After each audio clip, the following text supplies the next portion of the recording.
Hello student, आज हम सीखेंगे करोजन। इसका डेफिनेशन मैंने यहाँ पर लिखा है, decay and destruction of metal by the action of air, moisture and chemicals. अगर मेटल सरफेस के साथ एयर में जो गैसेस प्रेजेंट रहते हैं वो अगर रिएक्ट होते हैं, या फिर मॉइस्चर मतलब वाटर अगर रिएक्ट होता है, या फिर कोई केमिकल्स वो अगर उसके साथ रिएक्ट होते हैं, तो मेटल जो है उसका कंपाउंड फॉर्म करेगा, और जो कंपाउंड रहेगा उसको ही कहते हैं करोजन। अगर मेटल अगर समझो ऑक्सीजन के साथ रिएक्ट हुआ तो उसका ऑक्साइड फॉर्म करेगा, कार्बन डाइऑक्साइड के साथ अगर रिएक्ट होता है तो कार्बोनेट साल्ट फॉर्म करेगा। तो ये जो कंपाउंड फॉर्म हो रहे हैं मेटल के, तो उसको एक करोजन कहा जाता है। ठीक है, इसका और एक डेफिनेशन इस तरह से भी बना सकते हैं हम। देखो बच्चों, यहाँ पे द ईटिंग ऑफ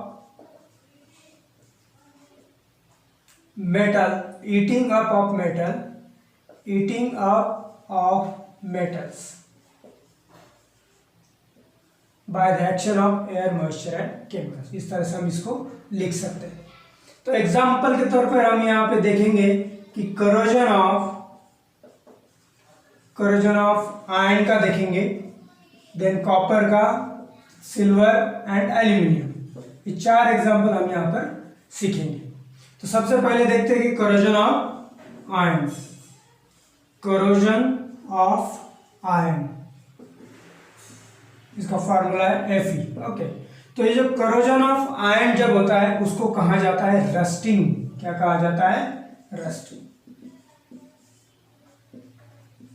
तो रस्टिंग जो होता है, तो रस्टिंग आयरन का करोजन है। Rusting is different and corrosion is different. ये समझ लो कि रस्टिंग, ये आयरन का जब करोजन होता है तब उसको रस्टिंग नाम दिया जाता है। तो रस्टिंग क्या होता है? तो रस्टिंग एक रेडिश ब्राउन, एक कलर रेडिश ब्राउन की एक लेयर फॉर्म होती है, reddish brown coloured layer form on the surface of iron by the action of air, moisture, by the action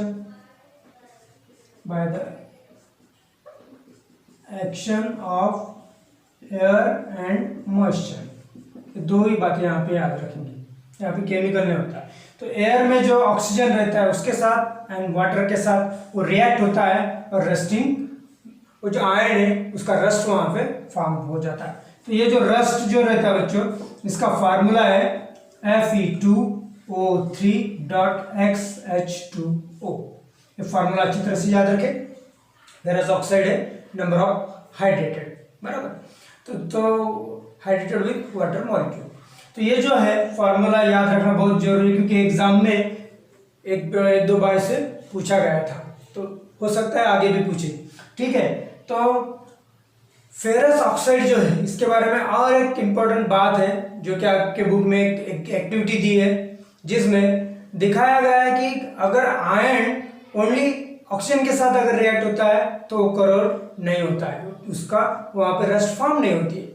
अगर सिर्फ वाटर के साथ रिएक्ट होता है तो भी रस्ट फॉर्म नहीं होती। जब ये दोनों एक साथ होकर आयरन के साथ रिएक्ट होते हैं तो वहां पे ये रस्ट फॉर्म होता है। तो ये बात हम इसके बारे में याद रखेंगे। तो ये जो करोजन है बच्चों, करोजन की वजह से मेटल का जो शाइनी या फिर वो जो लस्टर रहता है, शाइनी सरफेस रहता है, वो टर्निश हो जाता है, डल हो जाता है। ओके, तो बहुत बड़ा प्रॉब्लम रहता है। ठीक है, देन नेक्स्ट पॉइंट देखते हैं, करोजन ऑफ कॉपर। सी। तो करोजन ऑफ कॉपर जो कैसे होता है, तो एयर में जो कार्बन डाइऑक्साइड जो प्रेजेंट रहता है उसके साथ वो रिएक्ट होता है, और यहाँ पे कॉपर कार्बोनेट फॉर्म करवाता है।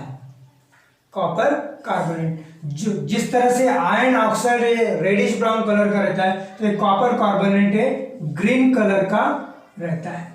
तो ग्रीन कलर का लेयर कॉपर पे जो फॉर्म होता है वो उसका करोजन रहता है। देन नेक्स्ट देखेंगे सिल्वर का, शॉर्ट में लिखता हूं बेटा यहाँ पे।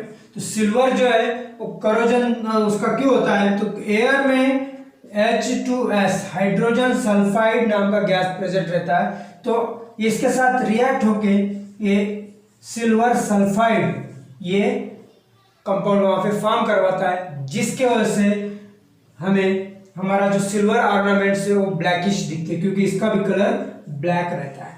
ठीक है, तो ब्लैक होने के मतलब इसके साथ रिएक्ट होने पे सिल्वर ब्लैक हो जाता है। तो कुछ हम देखते हैं कि जब नए जब हम खरीदते हैं तो वो एकदम शाइनी कर देते, लेकिन कुछ दिन के बाद वो टर्निश हो जाते, डल हो जाते, तो ये रीजन रहता है कि वो करोजन होते हैं। एंड नेक्स्ट वन है कि एल्यूमिनियम। तो एल्यूमिनियम जो है करोजन होने पे एल्यूमिनियम ऑक्साइड वो फॉर्म करवाता है उसके सरफेस के ऊपर ऑक्सीजन के साथ रिएक्ट होके। तो देखो बच्चों, हमारे घर में जो एल्यूमिनियम के यूटेंसिल रहते हैं उसके ऊपर एक ब्लैकिश लेयर फॉर्म हो जाती है, थोड़ा सा ब्लैक ब्लैक दिखने लगता है, डलनेस जो आ जाता है वो आ जाता है due to the aluminium oxide.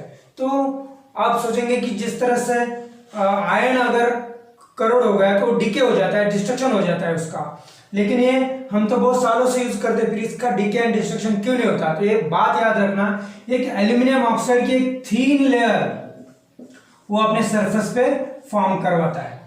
Thin layer form होने के कारण फर्दर जो ऑक्सीडेशन है वो ये जो लेयर है ऑक्साइड की लेयर है एल्यूमिनियम ऑक्साइड की, वो उसको स्टॉप करवाती है। तो ये भी बात हम ये एल्यूमिनियम के बारे में याद रखेंगे। तो इस तरह से करोजन, इसकी डेफिनेशन और दो चार जो एग्जाम्पल हमने याद रखा इसको याद रखेंगे और इसके फार्मूले भी याद रखेंगे। ठीक है बच्चों, अभी देखते हैं कि ये जो करोजन है बहुत बड़ा प्रॉब्लम है, जिससे डीके होते हैं, मेटल डिस्ट्रक्शन हो जाता है, बहुत लॉस होता है। ये लॉस न होने के लिए क्या करना है?